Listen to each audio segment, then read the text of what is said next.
جس کے اندر تکلیف کی بات ہے کہ غیر مسلم تو پورے سال اچھے کام کرتے رہیں، اس فکر کا بھی احساس ہوتا ہے کہ یہ شوق اور ذوق صرف رمضان میں ہی کیوں نظر آتا ہے، لیکن رمضان کے بعد نیک کاموں سے رک جانے کا تو ہمیں کسی نے نہیں کہا۔ تو آپ نے ارشاد فرمایا اس کی نماز کسی نہ کسی دن ان باتوں سے روک دے گی، اور یہی وہ ایمان ہے جو رمضان کے آتے ہی برائیوں سے روک کر ہمیں نیکیوں کی طرف مائل کرتا ہے۔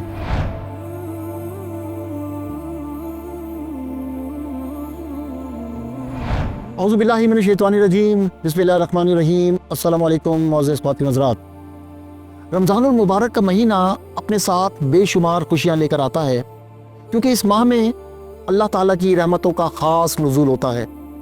دنیاوی کاموں کے اوقات میں کمی اور عبادتوں کے اوقات کار بڑھ جاتے ہیں۔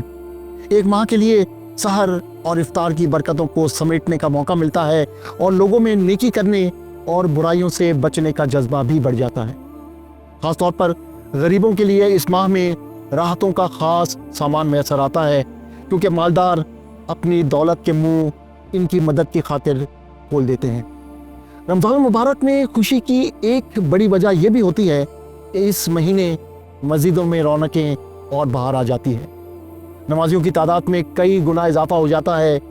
پہلی رمضان کی فجر میں اکثر مساجد میں جمعے کا سا سما لگتا ہے، اور ہر نماز میں جب لوگ اپنے گھروں، دفتروں اور کاروباری مراکز سے مسجدوں کی طرف دوڑتے ہیں تو مکے اور مدینے کی یاد آ جاتی ہے۔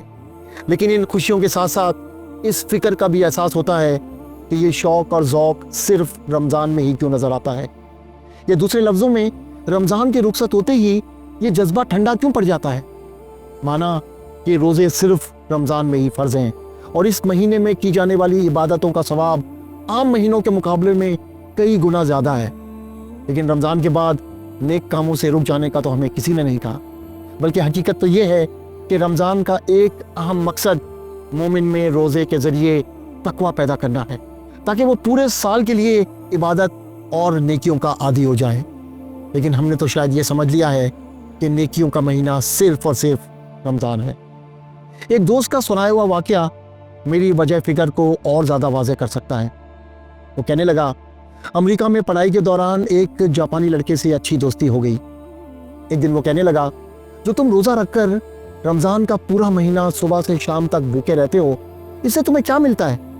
میں نے اسے بتایا کہ روزہ صرف بھوکا پیاسا رہنے کا نام نہیں، بلکہ روزے کے دوران سچ بولنا، ایمانداری سے اپنا کام کرنا، پورا تولنا، انصاف کرنا وغیرہ وغیرہ، اس کے علاوہ ہمیں تمام برے کاموں سے بچنا بھی ہے۔ وہ جاپانی بولا، آپ لوگوں کی تو موجیں ہیں، ہمیں تو سارا سال یہ کام کرنا پڑتا ہے۔ جس کے اندر تکلیف کی بات ہے کہ غیر مسلم تو پورے سال اچھے کام کرتے رہیں، اور ہم رمضان کے بعد اپنے فرائض بھی ادا نہ کریں۔ وہ نماز کے جو اعمال میں سب سے افضل عمل اور دین کا ستون ہے، اسے ہم عید کے چاند کے ساتھ اگلے رمضان تک ترک کر دیتے ہیں۔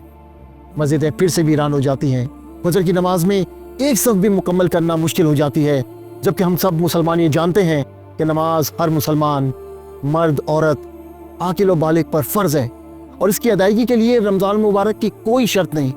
نماز وہ عبادت ہے جو دین میں سب سے زیادہ پسندیدہ ہے۔ رسول اللہ صلی اللہ علیہ وسلم کی خدمت میں ایک شخص حاضر ہوا اور عرض کیا کہ یا رسول اللہ، اسلام میں سب سے پسندیدہ عمل کیا ہے؟ آپ صلی اللہ علیہ وسلم نے فرمایا، نماز کو وقت پر ادا کرنا، اور جس نے نماز ترک کی اس کا کوئی دین نہیں، اور نماز دین کا ستون ہے۔ اگر مسلمان اپنے آپ کو رمضان کے بعد صرف نماز کا عادی بنا لے تو یہ نماز اسے بے شمار برائیوں سے دور کر سکتی ہے۔ قرآن پاک میں ارشاد باری تعالیٰ ہے، اور نماز قائم کرو، بے شک نماز بے حیائی اور بری بات سے روکتی ہے۔ اسی طرح سورۃ المعارج کی ایک آیت کا مفہوم ہے کہ انسان کو بڑا بے صبر اور حریص بنایا گیا ہے، مگر جو کوئی نماز کا عادی ہو، اللہ تعالیٰ اسے ان دنیاوی عیوب مثلاً حرص اور ہوس سے ہمیشہ کے لیے بچا لے گا۔ حضرت انس رضی اللہ تعالیٰ عنہ سے روایت ہے کہ ایک انصاری نوجوان رسول اللہ صلی اللہ علیہ وسلم کے ساتھ مسجد نبوی میں نماز پڑھتا تھا، اور بہت سے گناہ کبیرہ کا ارتکاب بھی کرتا تھا۔ جب رسول اللہ صلی اللہ علیہ وسلم سے اس کی شکایت کی گئی تو آپ نے ارشاد فرمایا، اس کی نماز کسی نہ کسی دن ان باتوں سے روک دے گی۔ چنانچہ کچھ ہی عرصے میں اس نے توبہ کر لی اور اس کا حال بہتر ہو گیا۔ رمضان کی خوشیوں میں ایک خوشی اللہ کریم کی کرم نوازی بھی ہے کہ اس نے